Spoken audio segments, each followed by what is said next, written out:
Hello, everybody out there in YouTube land. This is Brother Allen Henshaw. This is, well, it's going to be a different kind of video because the things that transpired in the last 72 hours, 72 to 96 hours, it's kind of hard to keep track when you're getting no sleep. That has shown me that even though I may not understand God's infinite plan, even though I may not understand exactly why He's got me going through something after He had given me a glimpse, a taste of what I know awaits, and then takes it away for reasons I do not know nor can say.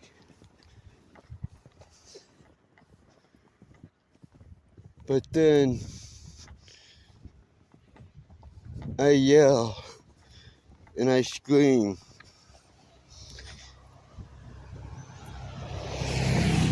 And truth be told, I get pretty mean. And I call them every name in the book. And I invent a few and tell them that, as far as I was concerned, me and him were through. And yet, with all that turmoil, tempest, and rage going on, he looks at me patiently and says, "I understand, my son. I understand that now it hurts. And that I have caused the pain. But know this, my son, even though I have caused the pain, I am still the same.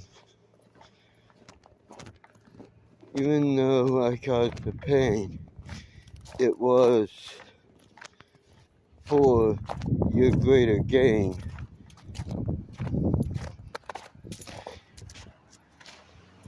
And even though at the time I couldn't see the reason or the rhyme, and yet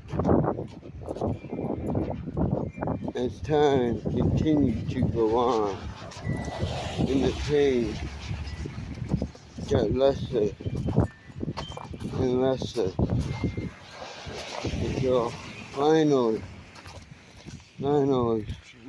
I felt as though I could draw a breath without the soul crushing weight of loneliness.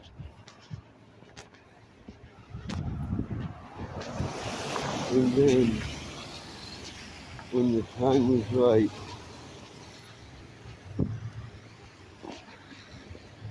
He shines His light into the darkest of night.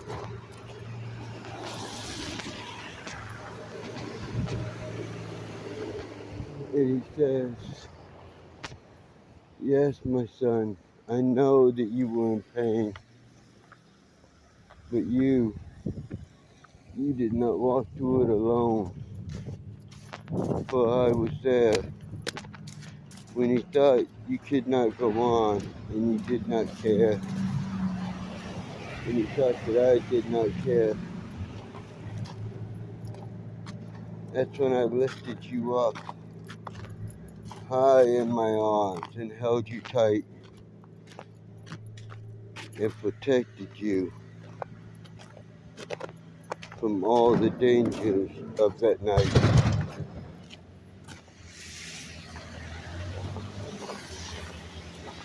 At the time, I could not see exactly what was truly around me.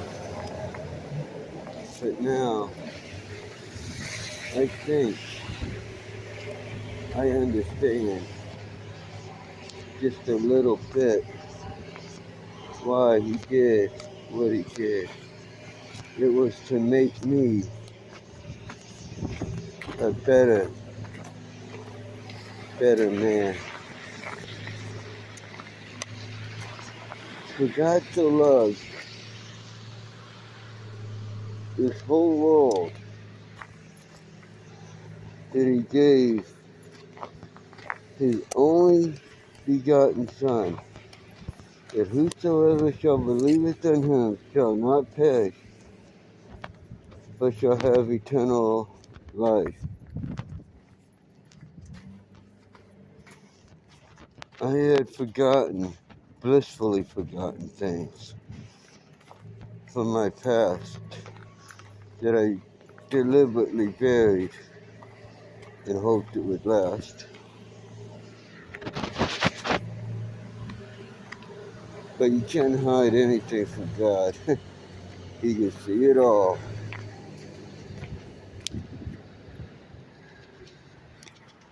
And he will use it. And because of what I've had happen to me when I was overseas, and now, and with what I was going through with helping my friend Scott get his daughter back, who I look at as my own, as one of my daughters, my adopted daughter. I understand a little bit better the absolute pain and heartbreak that God went through, knowing what we as humans were going to do.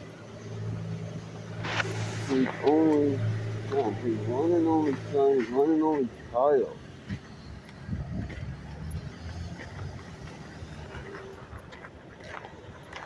And now,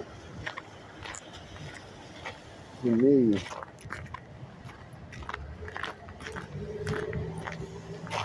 the words of John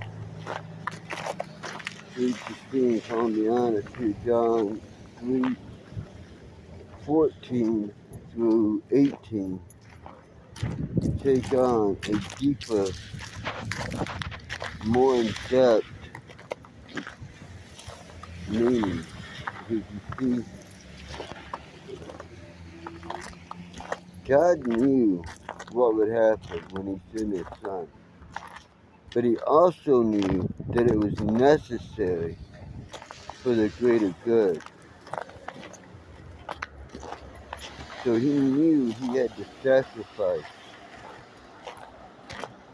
something that was extremely most dear to him for prophecies to be fulfilled, so that in the end he could win.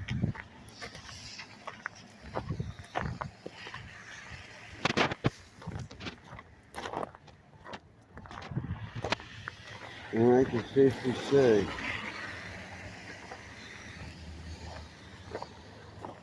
I understand a little bit better by having my memory jogged.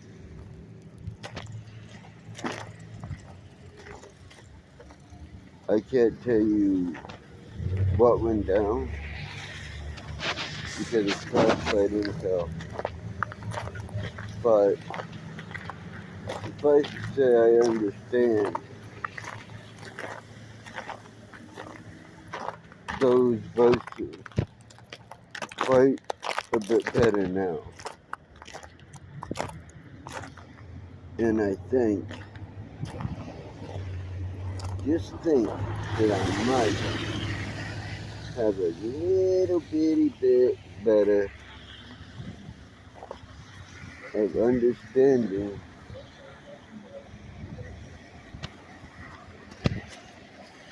of what God went through when He gave His only Son, when He sacrificed His own child, His only child, His child that He loved,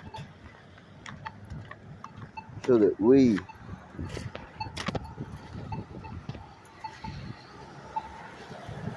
could once again come to the Father,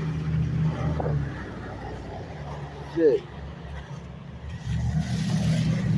at His feet,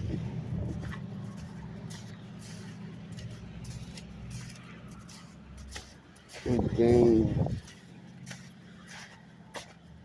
His lessons and His wisdom. And what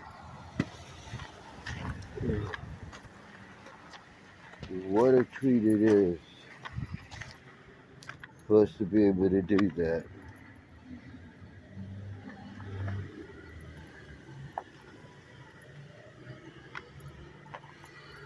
Someone I haven't talked to in a very long time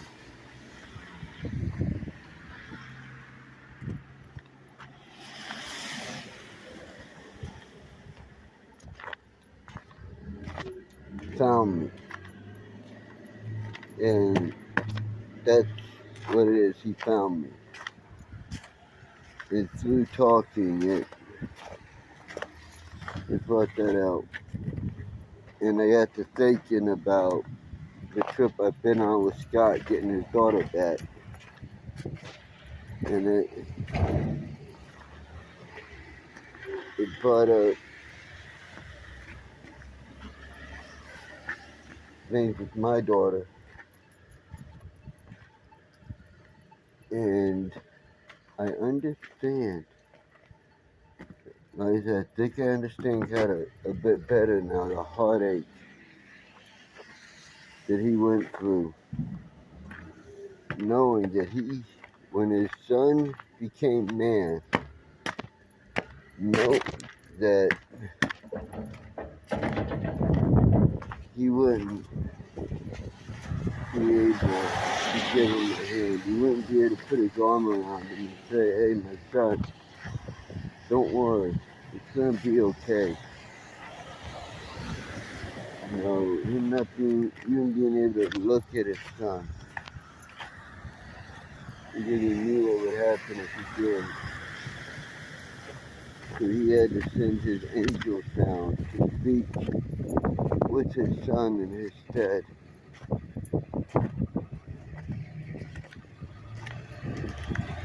And when Jesus said, Abba, I forget exactly the Hebrew words, basically Father, take this cup from me, it is too heavy, I don't want it, I cannot do it. And then he calmed himself, he took a deep breath, and I believe he squared his shoulders a little bit and said, but if it's your will that you won't take this cup from me, then so be it, your will be done. And he stood up from that prayer, and he went down and he met with his apostles, and he knew what was about to happen. He knew what was coming down.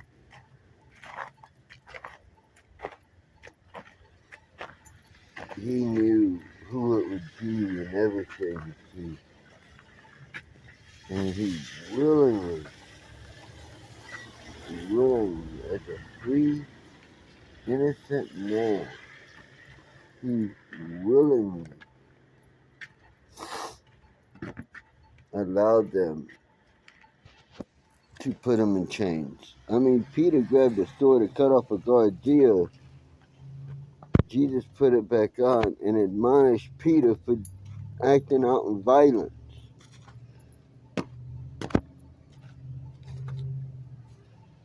And then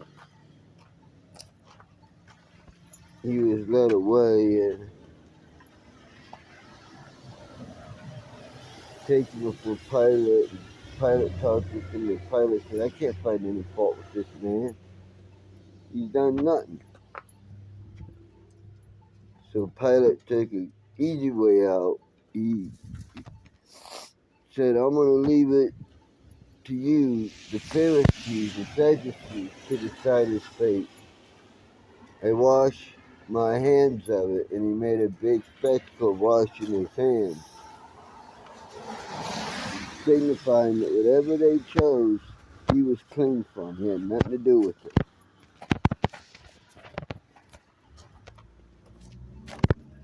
And they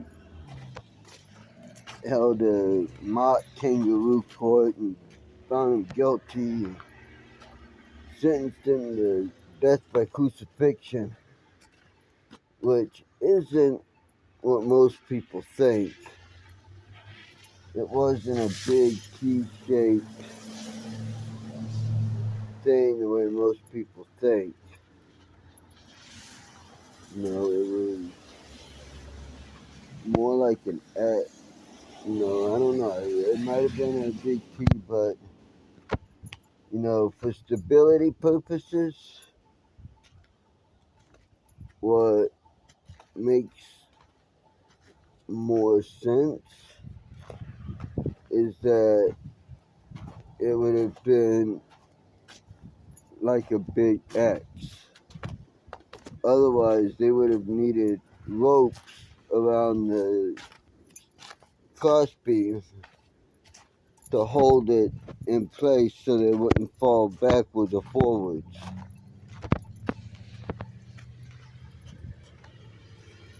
But he allowed it to happen. And God allowed it to happen. And before he died,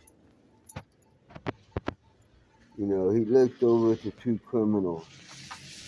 And the one that mocked him and one recognized he was an innocent man and who he was, and said, Lord, remember me this day when you come into thy kingdom. And Jesus looked at him and said, you will be beside me in my kingdom this day. And the other one who'd been mocking him said, if you are the king of the Jews, if you are the Messiah, if you could get yourself down to Christ, you could get us down off of this, and it wouldn't be anything for you, so do it. And he looked at him and said, I know you not.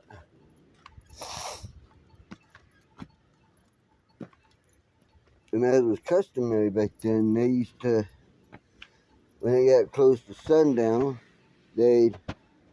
which nowadays I'd say it was when it would get to be around 3, around 3 or so,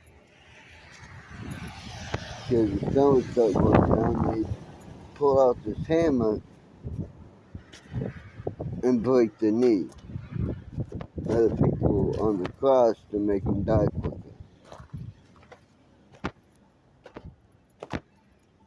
Well, while they were doing this with the other prisoners, Jesus looked down and said, Mother, behold thy daughter.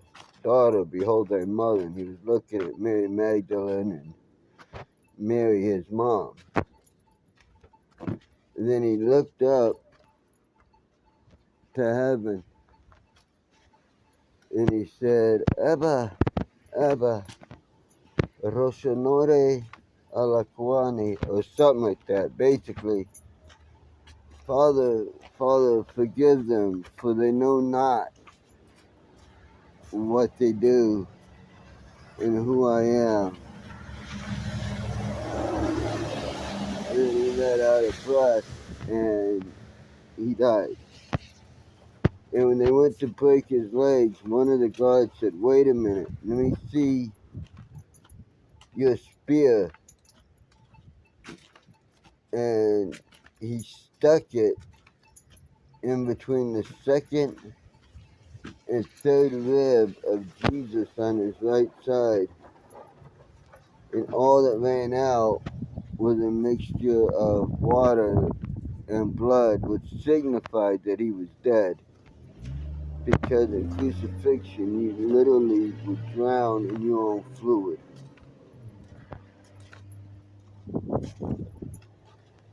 Which fulfilled another part of the prophecy, that no bones of his would ever be broken. You know, they gambled for his wilderness, but I get. You know, I think I understand more now the pain that God went through watching everything happen.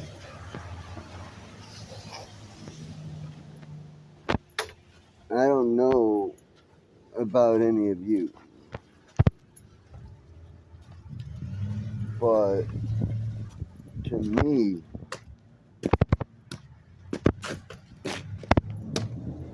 that makes me be like, wow. You know, I wasn't even, no member of my family as far as I know was a dream of it in anyone's eye yet, man. And yet, here he is, deliberately. You know, here God is deliberately sending his son down to pay my debt for my sin.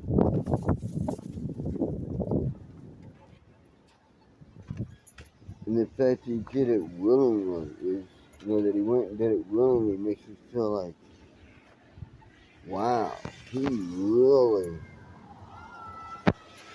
truly, unconditionally loves us. And all he asks is that in return, we love him. He doesn't force us to. He allows us to say, you know what? He doesn't exist. I don't believe in him. I don't love him. I don't believe in him. He doesn't exist. And when we do that, it breaks his heart. Right in two on the spot. But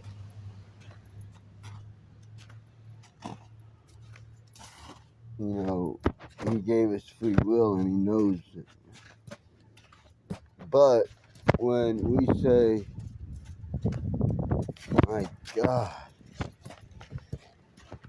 you sacrificed your only son so that through him I could have eternal life. That's big, that's heavy. Wow.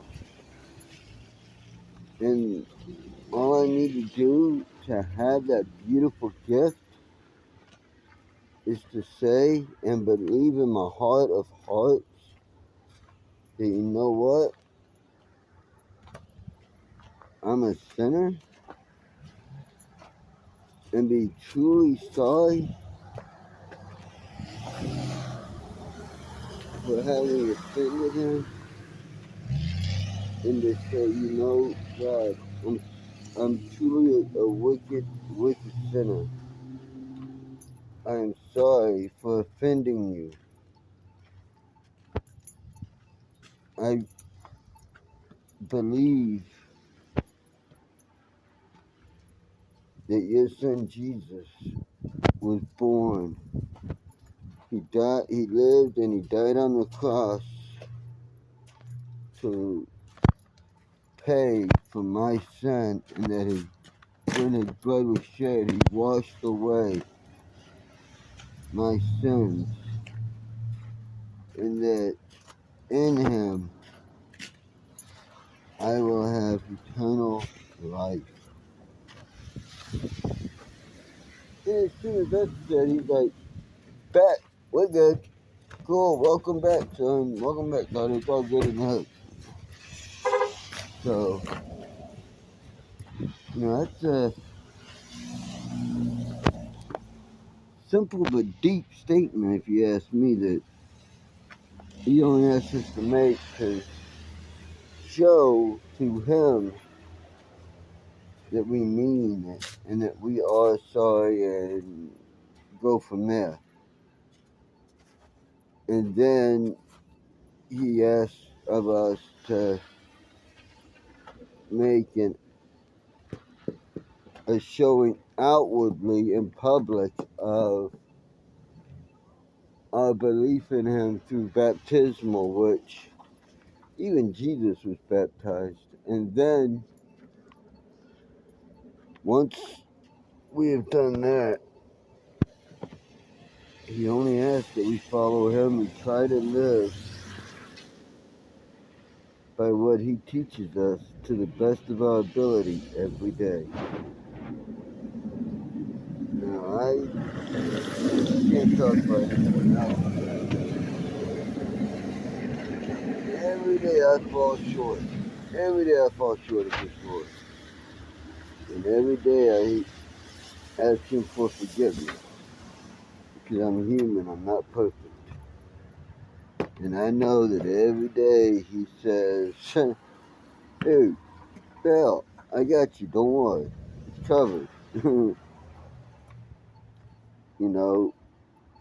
But he showed me to bring back certain memories. That what he did emotionally wasn't easy, because I always kind of figured that, what, God knew this was going to have to happen, so